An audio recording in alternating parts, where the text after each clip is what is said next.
Welcome to From Center Ice. My name is Courtney and I'm glad you could be here with me. Now that we have the pleasantries out of the way, I have a message for the Blackhawks. So you want to make the playoffs, right? Like you really truly want to make the playoffs. You want to get ahead of the Predators. You want to ward off the Dallas Stars and the Columbus Blue Jackets. You want to be in that fourth and final spot in the Central Division so that you can make the postseason and, I don't know, maybe think about a Stanley Cup, because you're surely not getting to the final to win one. But you really want to make the playoffs. You're not going to make the playoffs playing like that. You're not going to do it by overpassing the puck instead of taking the wide open shot. Yeah, you managed to outshoot the Nashville Predators tonight. Congratulations, guys. How many of those were tough chances? Are you going to stand in front of the goaltender, maybe make his life a little difficult, take his eyes away so he can't see the puck, maybe get, I don't know, some deflections like all of the ones that got scored on your goaltender? Or no, are you just going to stay to the outside? We are too pretty to go play dirty in the dirty areas. We can't go and battle along the boards.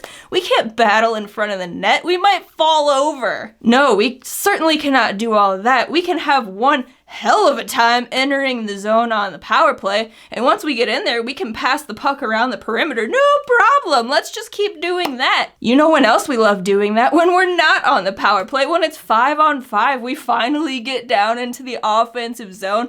We're just gonna pass it around the perimeter, and even better, we might have the puck at the blue line and then just throw a weak backhanded pass to the center of the ice to send the Preds on a 2-on-1 breakaway. Thank you very much, Duncan Keith.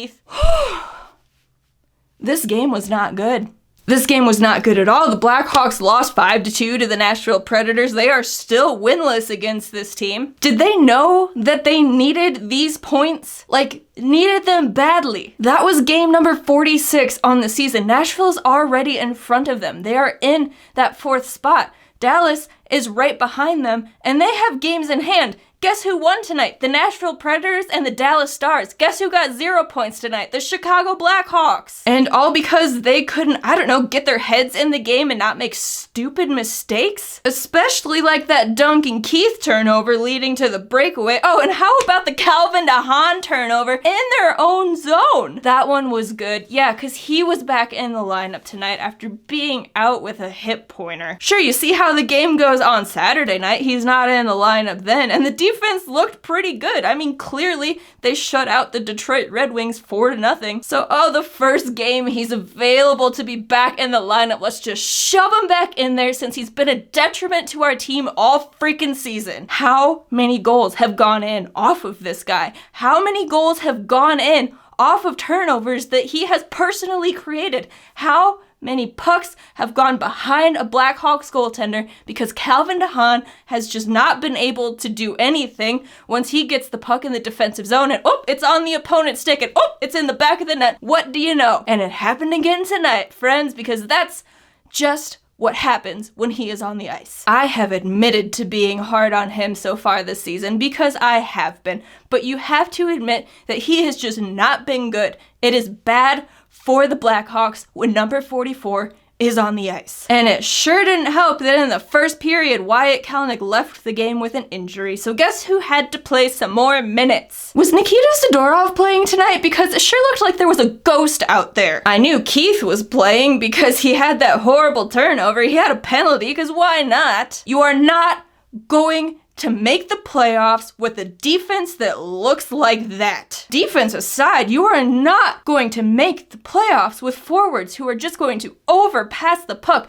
try to force passes where the lane is not there, where the turnovers will be created, and go back the other way for better chances for your opponent. You are not going to make the playoffs by allowing the Predators to just stand in front of your goaltender and deflect pucks past them. Sometimes two guys deflecting the puck past them. And if they're not just standing in front of your goaltender, you're leaving them wide open next to your goalie, so it's just one-on-one. Does he take the shot? Does he take the pass, try to protect the back door, or, try to cut off the short side so that guy doesn't score? Who knows? He's got to do it all because the defense sure isn't there helping him out at all. Now are they? Nope. They sure or not. You want to hear my 3 questions that I had for tonight's game? Question number 1. Can the Blackhawks weather the first period? I guess sort of. They went into the first intermission tied 1-1. After allowing a double deflection goal to Matt Duchene, DeBrincat scored on the power play. Because guess what? Patrick Kane, he had the puck on the half wall, you see it. And no,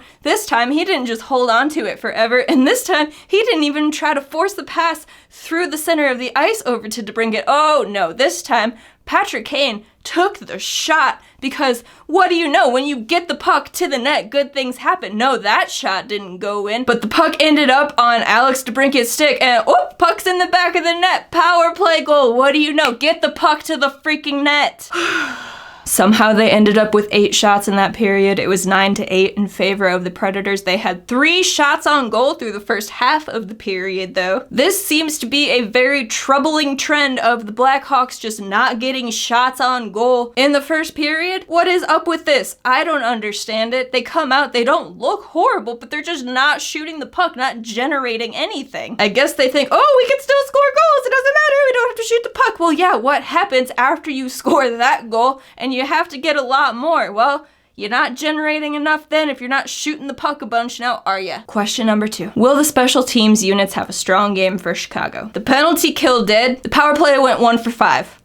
You be the judge of that. Question number 3. Can they finally beat the Predators? Nope. Sure can't. They cannot beat the Nashville Predators at all, which really sucks because the next 2 games they have are against these same Nashville Predators. Yeah, the team that is ahead of them in the standings, the team that they really need to beat if they want to get a post-season appearance. This may have been the most important game of the season so far, and the Blackhawks came out and you wouldn't know it. 4 of those 5 goals were pairs of 2 goals scored within a minute. Sure sounds like a team that's determined to win now, doesn't it? And maybe the most frustrating thing of all is they didn't look slow out there. They had pace to their game, but that was about it. There were no smart decisions being made. The defense was not helping their goaltender at all, except on the penalty kill, which, yeah, great, it's good to kill off penalties, but you need that 5-on-5 too. Oh yeah, and Brandon Hagel wasn't in this game because he was waiting for the results of a COVID test. So everything that could have gone wrong went wrong. The Blackhawks sucked. They didn't look like they were prepared to play this at all. And once any sort of adversity hit, they just wilted. For the sake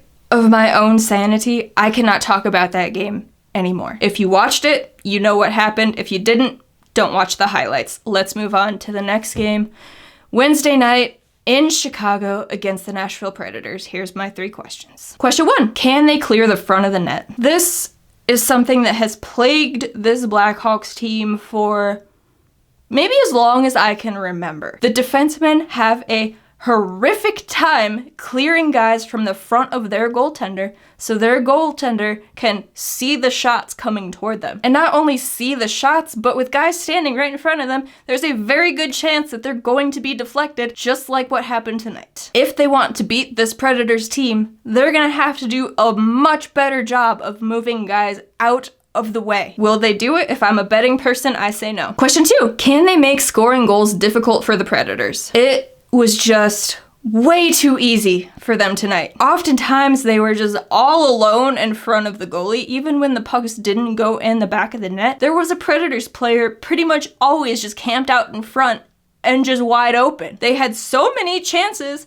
come from that guy or from the puck being behind the net, being passed out to the front, or just from huge shots being taken from the point and bouncing off of everything because, like I said, Blackhawks defenders can't clear the way. Every goal that was scored was way too easy. This Blackhawks team has got to make it more difficult for Nashville to score if they want any chance, because they sure can't score against them for whatever reason. Yeah, Juuse Saros played great, but we also have great talents on this Blackhawks roster. The effort tonight was inexcusable. Question 3, can we see Nicolas, Beaudin, and Ian Mitchell back in the lineup? What does this Blackhawks team need? Defense. What do they need more than defense? Offense. How about you put 2 guys in the defensive position who can generate some offense? And guess who can come out of the lineup? Calvin DeHaan, because he generates offense for the opposite team. I'm not an NHL coach, clearly. I'm sitting here yelling at a camera. But if for whatever reason they called me up on the phone and said, hey, Courtney, if you had to make any lineup changes, what would they be? I would say,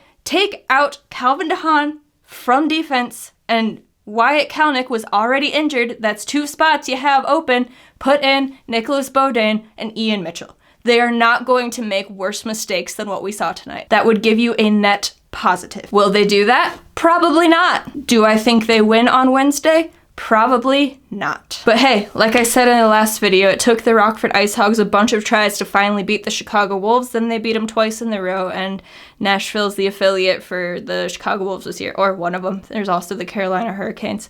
Speaking of the Chicago Wolves, freaking Tanner Jeannot had to get a goal tonight, had to be noticeable, because he always puts up points against the IceHogs when he's in the Wolves lineup. He is just always there to haunt me. He is one of those names that you hear throughout a season that makes you just want to casually rip your ears off of the side of your head. And that's where I was again tonight. So there's a brief recap of that game because I cannot stand to talk about it any longer. Those are my 3 questions for Wednesday night's game against this Predators team. What do you think that they do? Do they win that game? And of course, do they make the playoffs? I would love to know your thoughts. Please leave them in the comments down below. If you want to hear more from me or from Center Ice, head on over to FromCenterIce.com. You can find links to all the different places where you can find us. I tried to make it pretty easy for y'all. If you're more of just a social media type person, you can follow us on all of the platforms. I have the links for all of those places for you down in the description. Thank you so much for tuning in. I know this was an angry video. This game was horrible. I am recording right after it ended so I could get these raw thoughts out of my head so I can have a more peaceful night tonight, because otherwise it would have just eaten away at me and it wouldn't have been fun. So again, thank you. I greatly appreciate you being here. Let's hope for better on Wednesday, and let's hope that Brandon Hagel's back in the lineup because they could sure use some friggin' energy. And I will catch you all after that one. Bye guys. Thank you all for watching. Please hit that subscribe button to catch more From Center Ice content. If you could, hit the like button on this video, maybe share it with a friend or two, and while you're here, check out the podcast playlist and catch up on some old episodes. We will catch y'all next time. Bye!